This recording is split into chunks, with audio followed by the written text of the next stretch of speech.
шығатын әңгімелерді жіберіп алмас үшін менің арнама тіркелуді ұмытпаңыз. Біз оларға балаларымызды сеніп тапсын бауырсақ, пирожки пісіріп бізге әкеліп беретін. Тіпті тоңазытқыштары болмаған соң еттерін біздің үйге сақтап жүрді. Ақбаян өте таза, үшісінің балаларына қарап қамқорлық танытқан. Ол кезде оның мінезінен ешқандай оғаштық байқалмаған ба? Әлде бұл үндемейтін адамның ішкі дүниесінің тасасына қалған құпия ма? Байланысты бұл көршілер басқа жаққа көшіп кеткен. Қазір олар бізді бір Алла сақтап уақытында кеткен екенбіз деп отыр.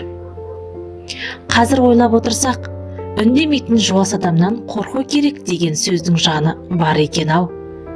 Адамнан қорқатын заман болды ғой, дейді кейіпкеріміз. Жуас мінездің артында не жатыр? Психологиялық соққы ма, әлде кенеттен болған көрініс пе? Бұл сұрақтарға тергеу жауап беруі тиіс. Біз оқиғаның дамуын бақылай береміз. Сіздің ойыңызша, адамның мінезі бір сәтте өзгеруі мүмкін бе?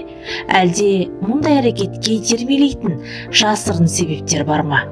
Пікір бөлісіп, каналға тіркеліп кетуді ұмытпаңыз. Бұл біз үшін аса маңызды.